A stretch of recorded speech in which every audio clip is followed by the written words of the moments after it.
नमस्कार, प्रणाम। कैसे हैं आप सब लोग। मैं बता देना चाहता हूँ, पावर स्टार एवं सुपरस्टार पवन सिंह कहे जाने वाले अपने फैंस के लिए बहुत सारे काम कर रहे हैं। जी हाँ, और पहला होली सॉन्ग तो आप लोग सुन ही सके हैं, वाइट वाइट लहंगा। जी वो मतलब वाइट वाइट लहंगा ने एकदम बवाल मचा के रखा है, तांडव मचा के रखा है। मतलब ऐसा कह सकते हैं कि मतलब वो गर्दा मचा रहा है। जी हाँ, यूट्यूब पे एकदम गर्दा मचा रहा है। जी तो मैं बता देना चाहता हूँ, पावर स्टार एवं सुपरस्टार पवन सिंह कहे जाने वाले सेकेंड सॉन्ग यानी कि दूसरा सॉन्ग की तैयारी में लग चुके हैं यानी कि मतलब वो गाना भी कंप्लीट हो चुका है, उसका वीडियो भी कंप्लीट हो चुका है। मतलब पोस्टर कभी भी शेयर किया जा सकता है। जी हाँ, पोस्टर कभी भी शेयर किया जा सकता है और उसमें नज़र आने वाले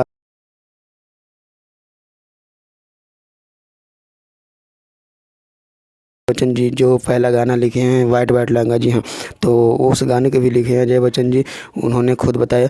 तो मैं बताना चाहता हूँ कि पावर स्टार एवं सुपरस्टार पवन सिंह कहे जाने वाले अपने गानों को लेकर मतलब वो ऐसा तो गाना नहीं लाते हैं नॉर्मल गाना, वो तो लाते हैं गाना ही मतलब बड़े लेवल के गाना लाते हैं। तो आप समझ सकते हैं, जैसे फर्स्ट होली को आप लोग गाना का दुलार प्यार दिए हैं, सेकेंड होली गाने के मतलब आप लोग उसी तरह का गाना आ रहा है, तो आप लोग उस गाने को भी उसी तरह से दुलार प्यार देंगे, हमें विश्वास है। क्योंकि उस गाने में भी एक अलग लेवल का देखने को मिलेगा मेरा पवन सिंह जी।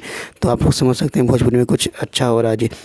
तो मैं बता देना चाहता हूँ, इसी तरह का वीडियो देखने के लिए हमारे चैनल पर बने रहिए। चलिए मिलते हैं नेक्स्ट वीडियो में। इस तरह का हम लगातार अपडेट लाते रहते हैं। चलिए मिलते हैं नेक्स्ट वीडियो में। और हाँ, मैं बता देना चाहता हूँ फिर से, पावर स्टार पवन सिंह अपने फैंस के लिए गाना लाते हैं, ना कि वो अपने के लिए। ठीक, चलिए मिलते हैं नेक्स्ट वीडियो